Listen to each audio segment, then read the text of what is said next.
Um,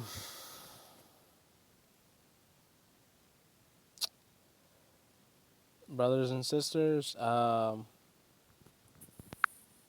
What matters to you? What do you value? Where do you want to see your life in 5 years, 10 years, 20 years?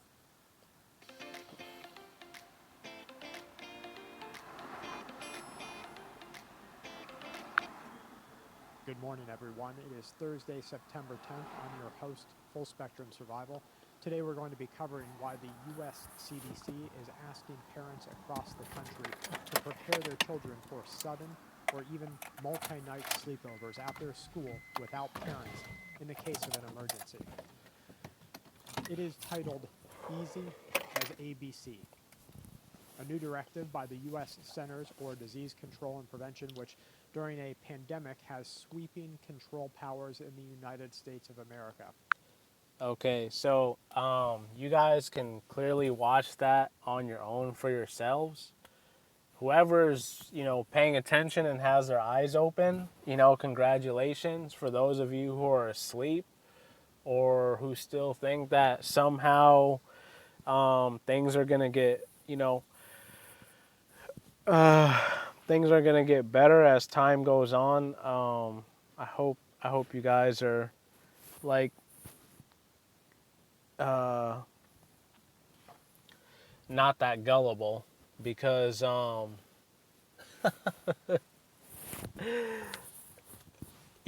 this just think this all this COVID stuff what started back in March, right?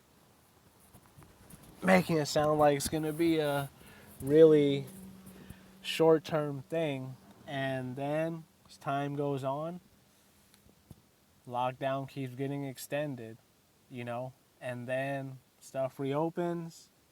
Oh, it closes, and it's like they're slow. they're conditioning everyone. And now here they got this thing where if your children are in the public school system, now the CDC is put out this order to be prepared if you have children to have them stay one or more nights, at the school, separated from you, the parents. And I tell you what, you better, those of you not paying attention, you better start paying attention because, as I mean, this I just came across by chance as I was just looking up like wilderness survival video skills and things like that because as I've been doing like shopping and deliveries, things like that, I've ran into a few places where the stores are empty, and I was just caught off guard by it. And I've been seeing more businesses close up. I mean,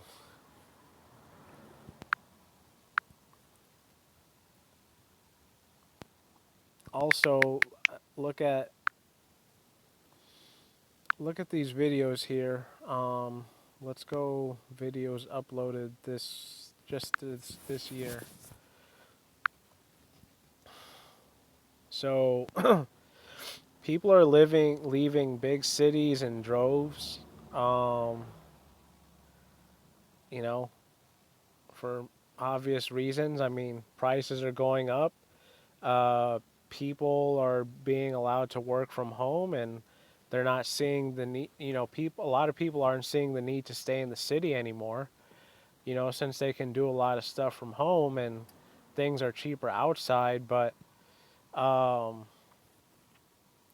at first glance, it seems great if you're not paying attention. It's like, oh, okay, well, we're just gonna have empty cities, and all the rich people in there are just gonna, lose a ton of money, blah blah blah.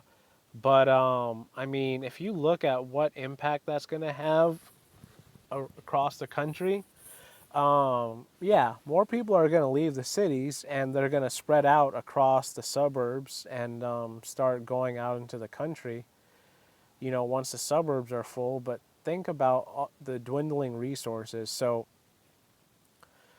there's not really going to be a whole lot of people in the city. So that means,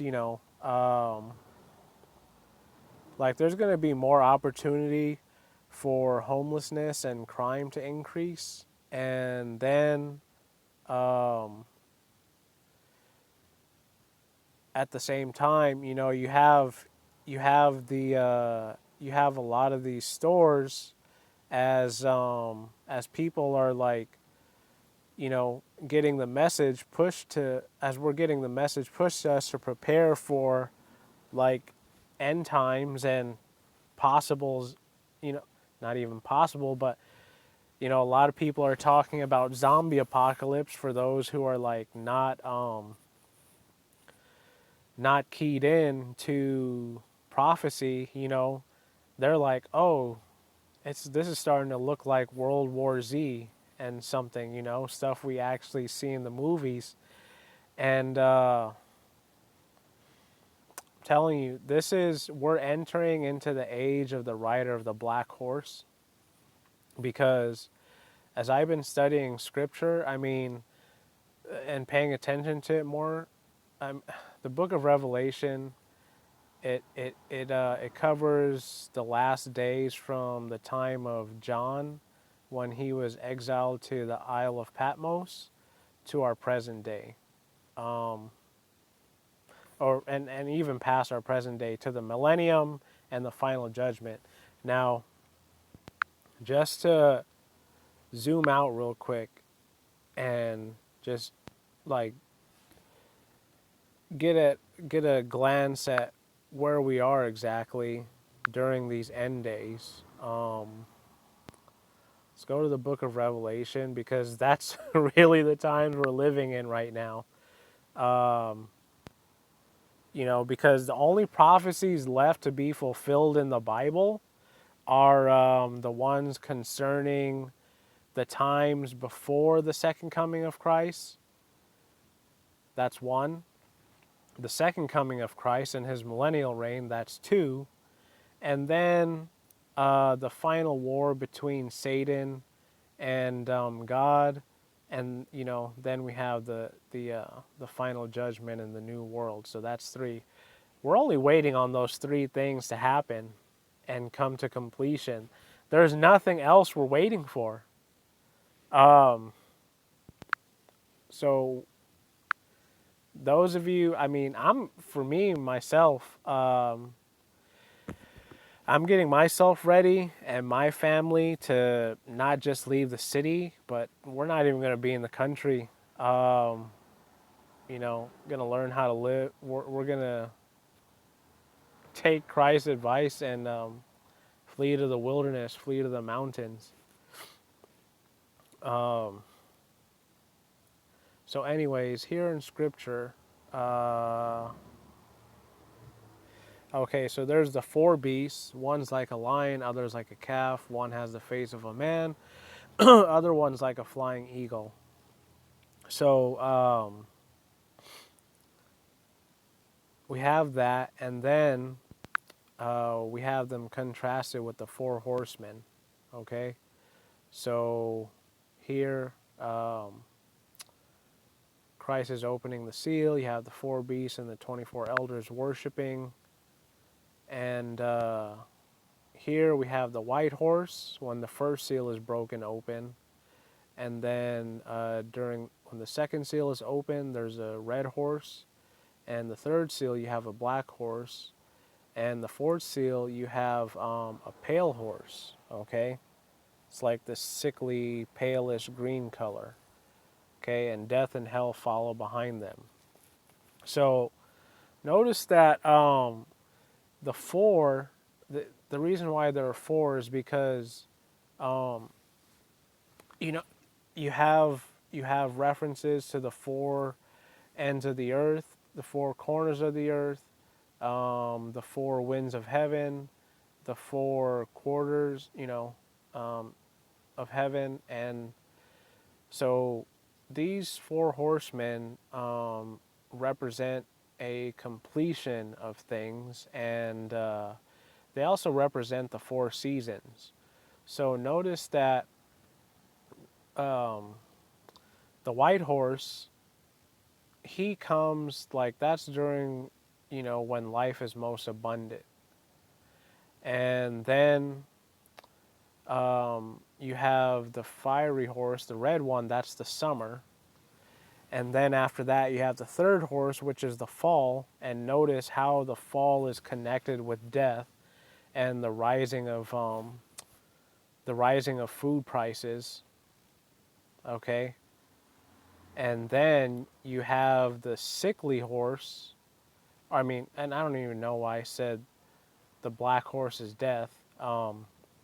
It's just you have this black horse. Okay, so that's the fall. So he has these scales in his hand. So judgment is going to come during his time, and the prices of everything, for food and all that, it's all going to go up. Okay, just for a small piece of food, it's going to be super expensive. And then you have the fourth beast, which is pale and sickly looking, and death and hell follow right behind them. Okay, so note that death and hell have the power to kill a quarter of the earth with sword and hunger and death, and with the beasts of the earth. Um,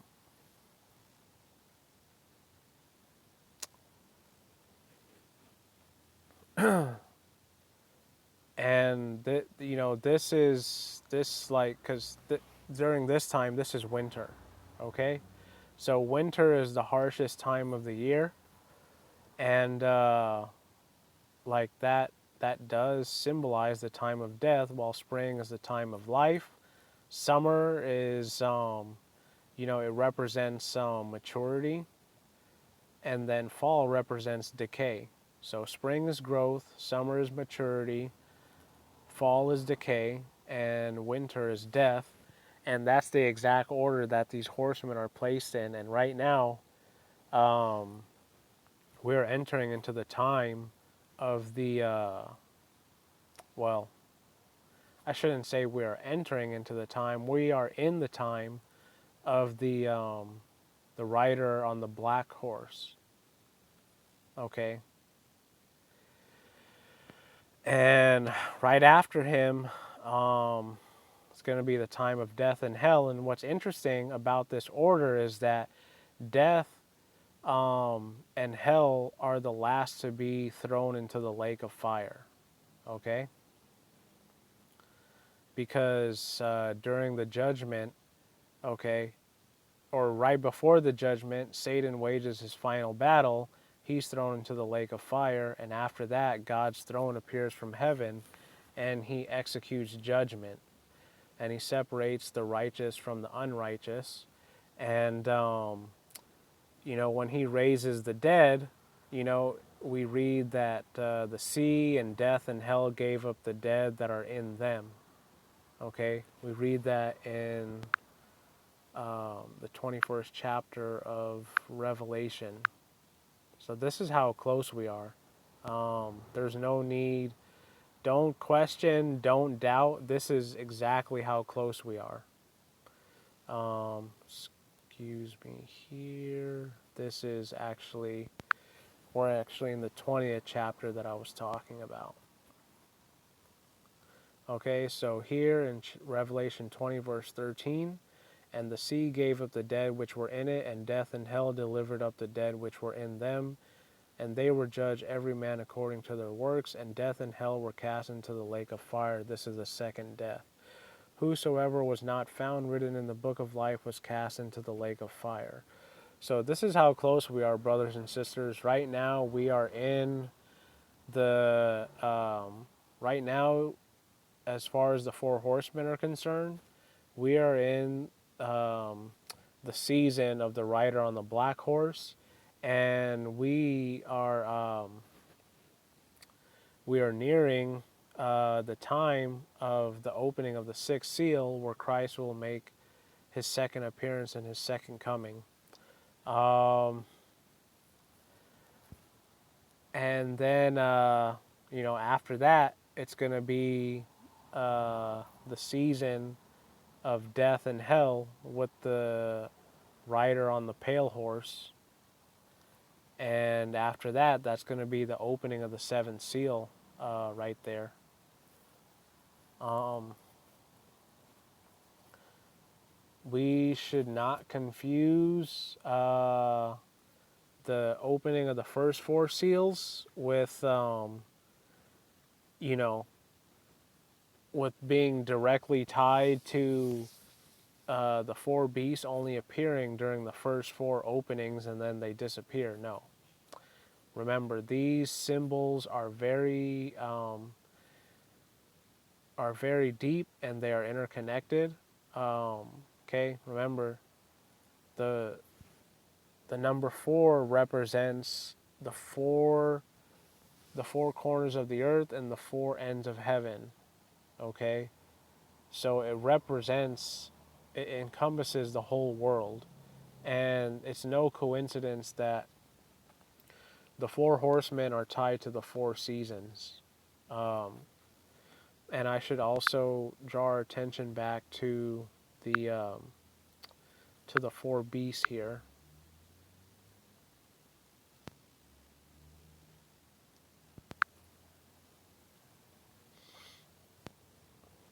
Let's see here.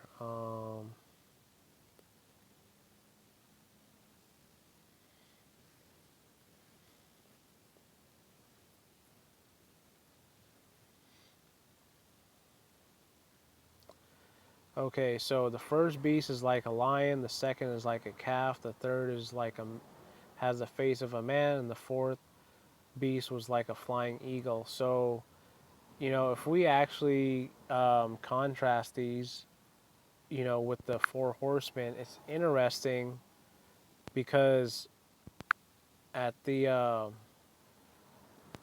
at the opening of the first four seals, we also hear each of the four beasts speak up. Okay, so remember, the first beast has the face of a lion. The second one is the face of an ox. Let's just go back there real quick.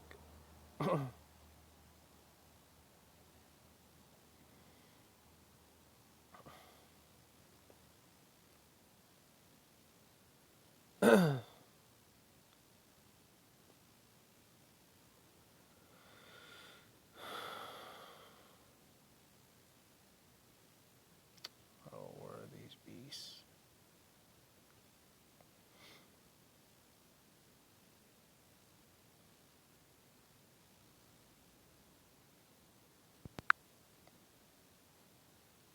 There we go.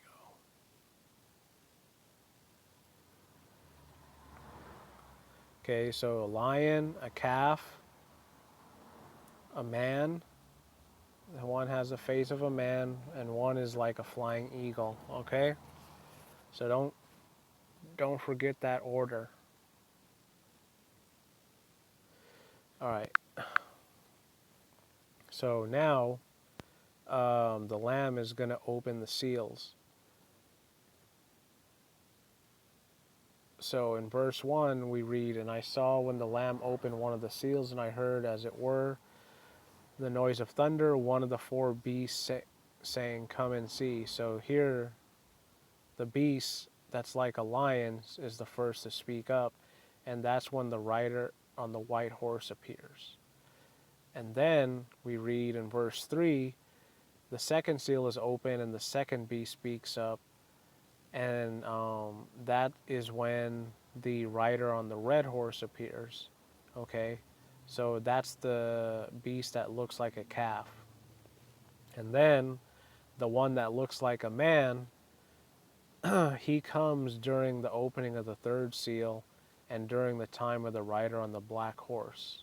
Okay, and then when the fourth seal is open, that's when the fourth beast or the eagle speaks up, and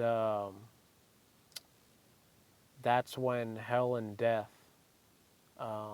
appear. with the rider on the pale horse. So what's interesting about the eagle is that just like the souls are raised from the dead, the eagle, representing flight and riding, through the air of heaven, um, it's getting, it's getting ready. Uh, it's interesting how that ties into the souls of the dead rising. Okay, and seeing that the eagle is also a bird of prey, it's also getting ready to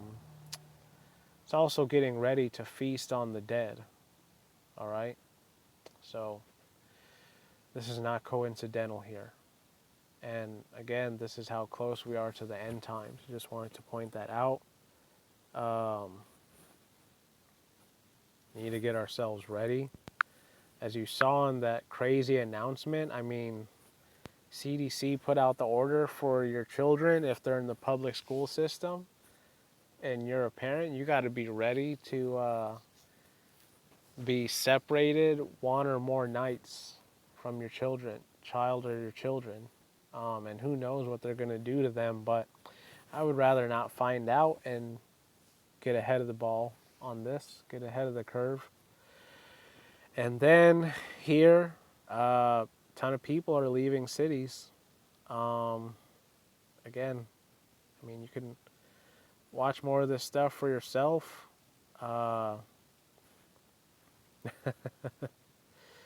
People don't want it here. Young, old, yeah. Test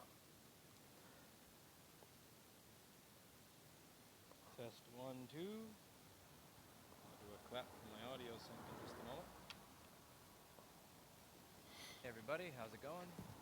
I am sorry for the terrible image quality. I didn't charge my GoPro up since I thought I'd be using the DJI Osmo, but after seeing just how bad this thing is in low light performance, I'm likely going to be returning it first thing tomorrow. I watched a bunch of videos on this thing comparing the Osmo to the GoPro because I was looking at getting a replacement Okay, shut different in up. other countries, but indeed a second. So for those of you wondering why this video is 30 frames a second, you need to have location. Oh my God, what the fuck are you doing? Drive. You need to install an application on your phone that's 230 meg. Oh, shut up. It's one of those things where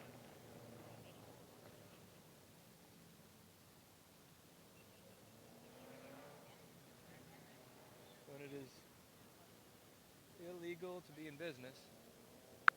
Okay, I don't want to hear that guy. He's not talking about anything. The lasting impact of the coronavirus may be in ways some may not have imagined. Some New Yorkers are now wondering if this is the time to pull up stakes from a high-density area like the city and move to the suburbs before the next pandemic hits. Eyewitness News reporter Kimberly Richardson with more.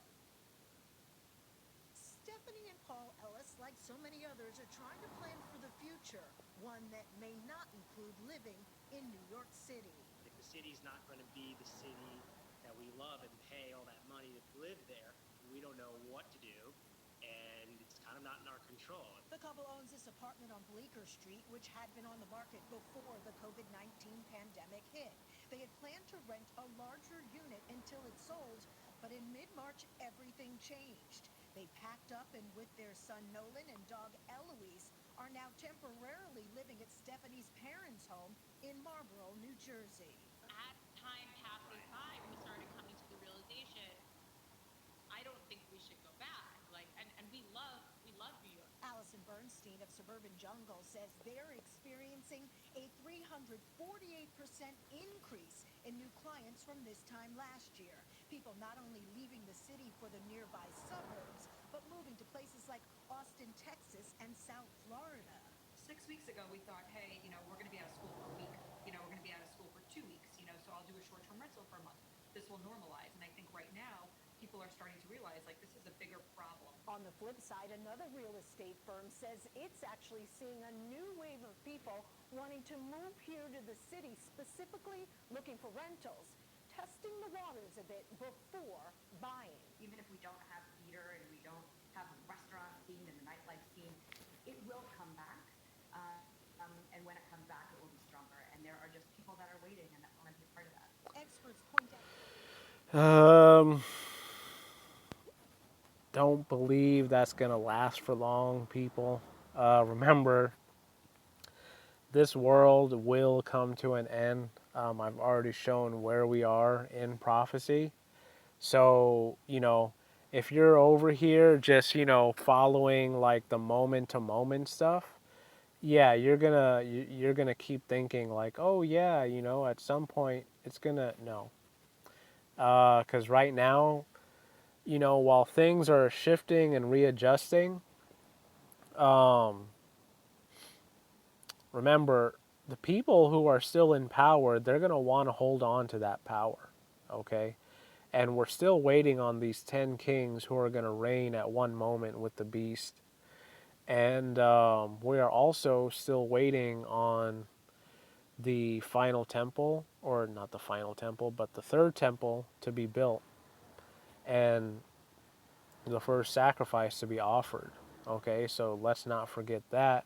And let's not also forget how close the Euphrates River is to drying up. So don't be distracted by all this stupid, mindless entertainment and just garbage that is floating around. Don't get too comfortable with your current living situation. And I heavily advise that the sooner you get yourself acclimated to the sooner you get yourself acclimated to understanding that in order to really make it at the end and not be in the tribulation, that you need to be in the wilderness or the mountains, the better off you're going to be.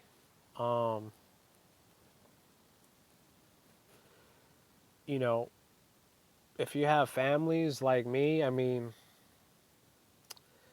if you're able to convince your family to come with you, okay, you are. But let's look at the story of Lot before Sodom and Gomorrah had judgment passed on it, and let's look at the story of Noah before judgment was passed on the world. In both instances, the people were warned of what was to come.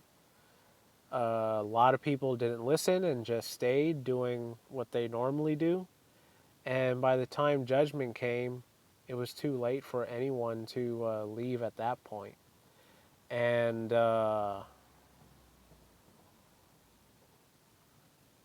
if you don't learn from the lesson of Lot's wife, you're definitely not going to make it even after you escape from the city into the mountains and the wilderness. Yeah, you're not going to make it. Because Christ, he said to learn from her example, because if you want to hold on to this world, well, guess what? When judgment comes, you're going to be wiped out along with it. If you decide to look back. So,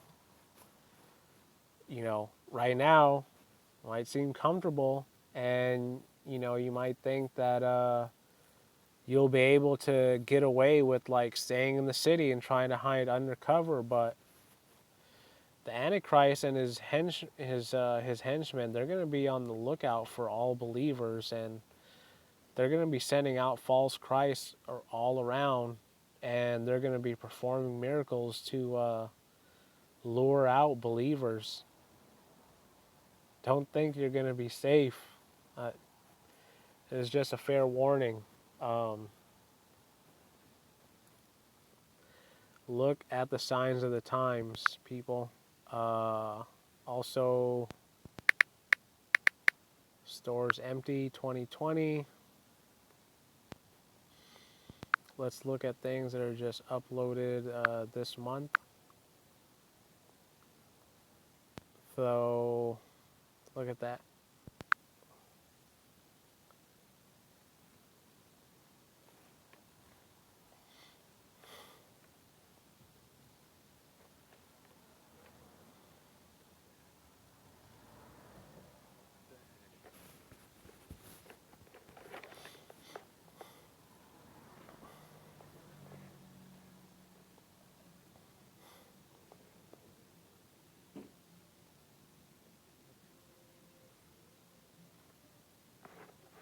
A lot of missing merchandise. Okay. Alright. So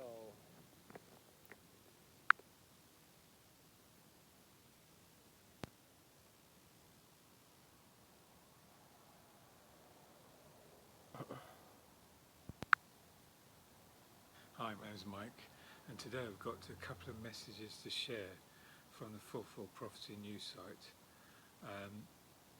The first one, childhood neighbour will come and try to shake it off. I'm praying everyone. Come on. You just had that as a clip. I mean, as a picture for the video. You didn't show anything.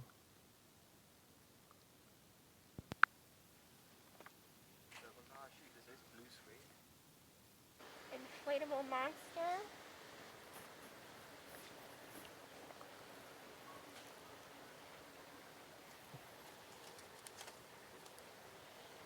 Candy crystal. Look at all this. Look at all this craziness going on. Yard sale in an empty store. And you know why? People know that all this crap is worthless. And so everyone's buying up all the real goods that they actually need to sustain themselves for long periods of time.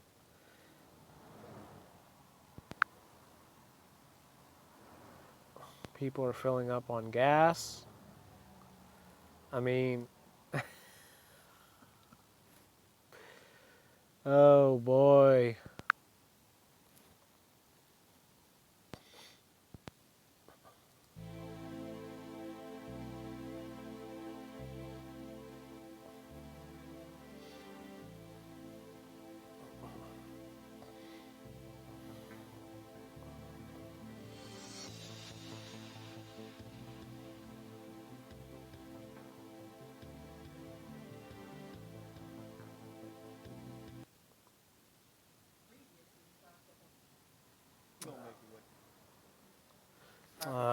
It's just gonna, okay, just gonna be you talking.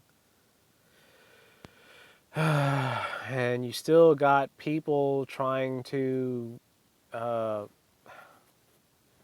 do these videos where they're doing online selling, which is just, and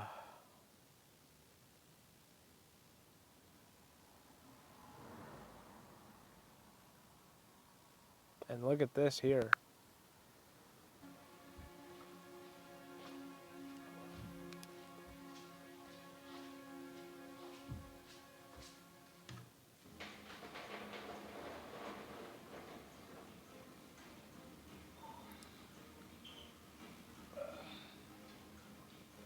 Let me play the beginning.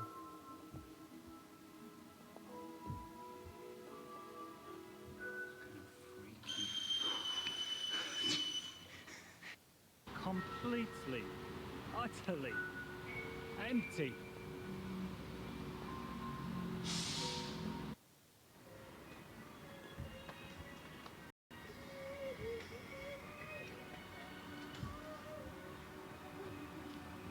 Just a woman singing with her phone. Interesting.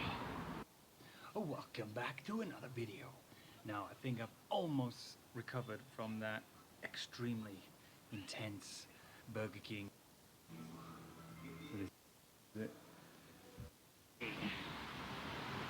Wow, Uniqlo. Wow, so these are the streets of Guiyang at 8 minutes past 11. Completely utterly empty. I feel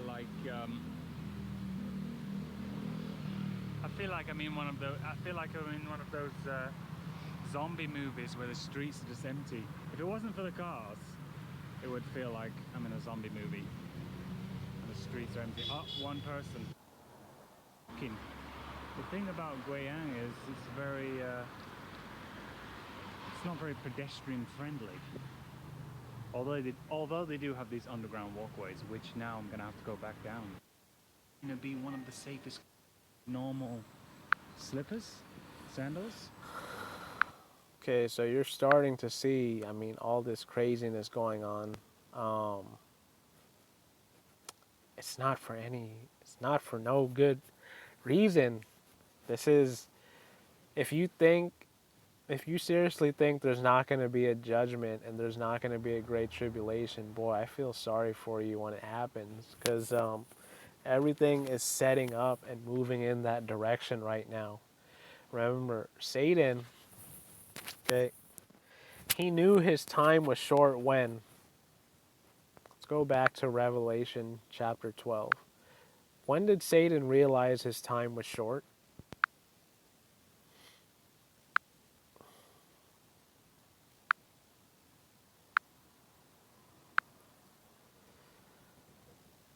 Here, read about the birth of Christ. Okay. Satan wages this war in heaven because, well, during that time he's trying to set himself up to be God, but he gets cast out along with his followers. And he hears about this prophecy of this Messiah being born to defeat him. That's why he waits for Christ to be born, but he doesn't get a hold of Christ. And Christ ascends back up to heaven with God on his throne. And here the woman flees, and here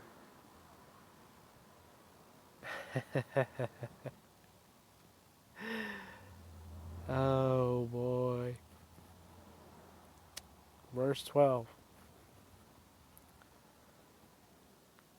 Therefore rejoice, you heavens, and you that dwell in them. Woe to the inhabitants of the earth and of the sea, for the devil is come down unto you, having great wrath, because he knows that he has but a short time.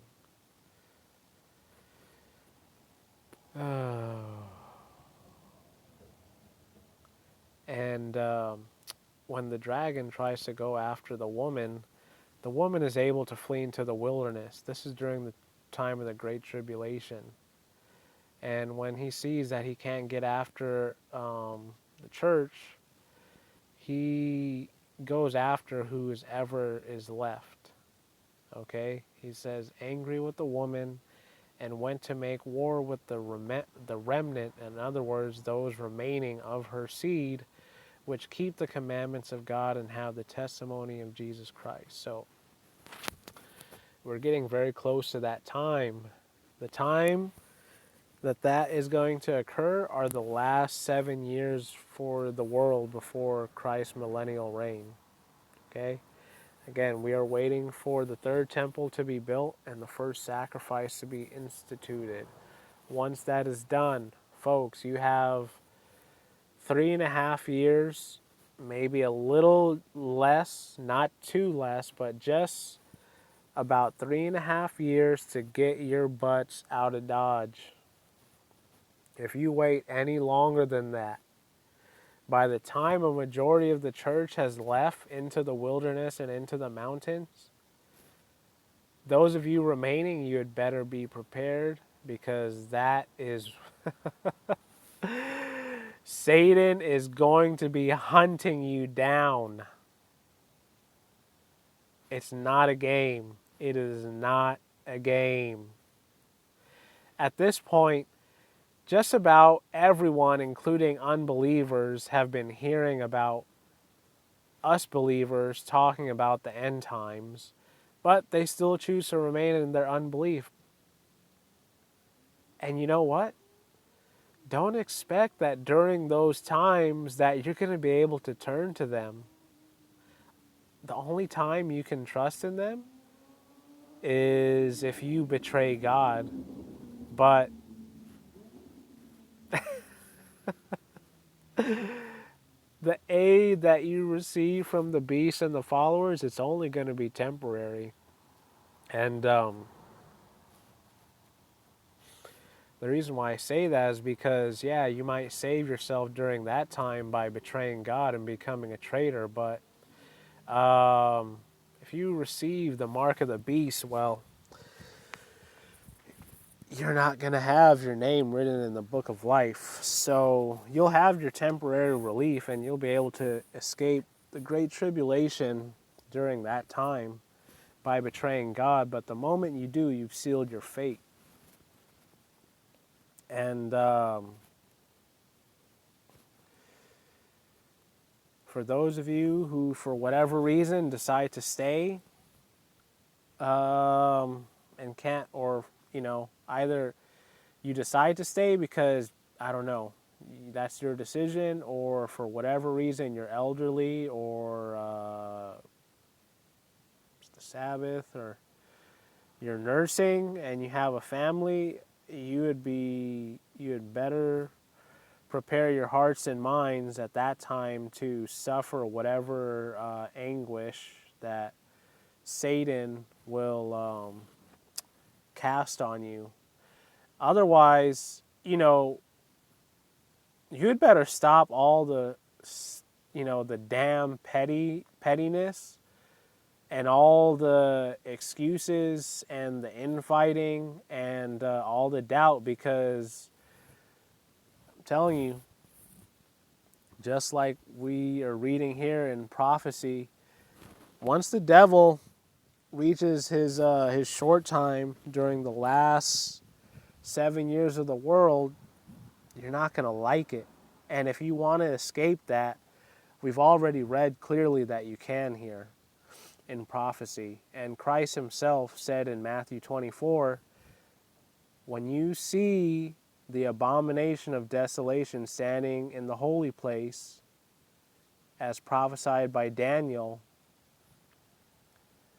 don't stay, don't stick around. And remember, because Christ gave us the courtesy of telling of all the events that would happen leading up to his second coming, and letting us know the exact timing of the Great Tribulation and when the Antichrist will appear from the third temple, don't say you weren't warned. And don't say you're surprised, because Christ warned us way in advance. So if you're around by that time, you're just, I don't know what it is I don't know what it is you thought was going to happen, but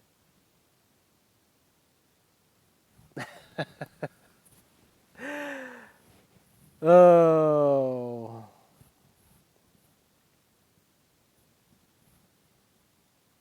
I'm putting out the message, brothers and sisters, and those of you who are listening and have not given your lives to Christ, this is exactly how close we are. And when the mark of the beast starts being implemented, okay, remember, you will not be able to buy or sell unless you possess the mark of the beast or the number of the name of the beast. All right? So you'd better be preparing yourself to live off the grid. If you need some time, then you'd better be taking this time now to wean yourself off the city like everyone else is. Wean yourself off the suburb, get into the country. If you've been in the country, wean yourself off the country into the wilderness. Those of you who are bold enough, you can go straight to the wilderness, into the mountains, and get yourself accustomed now. And believe that God will supply, and He will provide, and He will give the wisdom, even if you don't possess all the wisdom right now. Okay?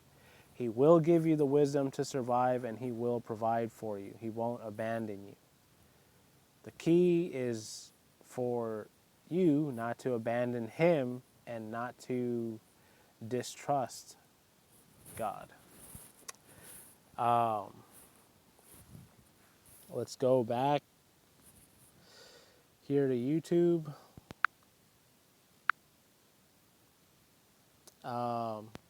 Here, this guy, Justin Rhodes, he's like a pretty popular homesteader, and you know, he's got his own land and farms and all that. But even him, look, grocery stores are empty. 5 other food sources. And guess what? When food starts becoming so scarce in the city, you're gonna have ravening wolves in the city, and guess what? They're going to start looking outward. And you know, they're going to go to the next closest things, the suburbs. And when that is taken up, they're going to head to the country. And when the country's taken up, it's going to be a dog-eat-dog world at that point. And why do you think Satan is going to move the beast to mark everyone and not allow anyone to buy or sell, folks? Why do you think that is? It's because there's not enough for everyone. Okay? In a world full of unbelievers, there's not going to be enough to go around. And boy, it's going to be a lot of betrayal. It's going to be a lot of betrayal.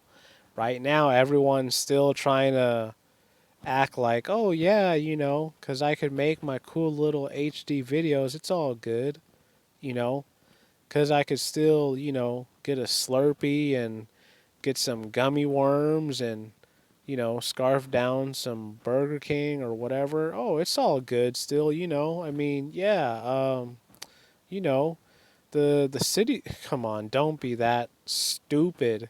The city's not going to figure anything out. You already see how stupid the leaders are.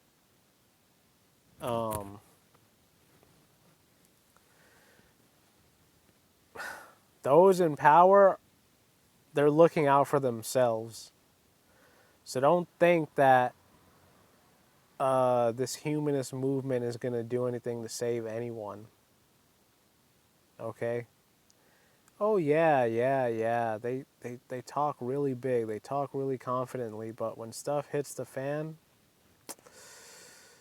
oh, my, oh, my, oh, my.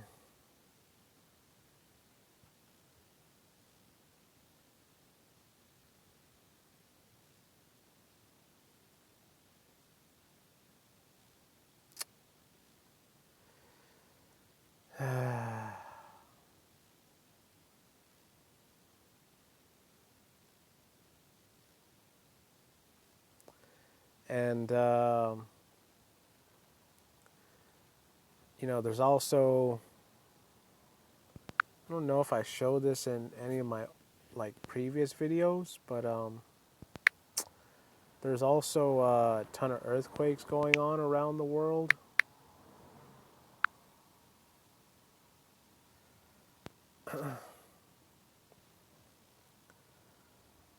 So here, this was just like about 2 months ago. And that other people know to find you at. So here you got 5.2 earthquake activity all around the world. This guy, he just, you know, does this in-depth analysis showing all the fault lines and things like that around the world. But I mean, this is all fulfillment of what Christ prophesied. Okay, there's going to be earthquakes in diverse places, wars and rumors of wars. Prepare yourselves, prepare yourselves. Don't fall asleep.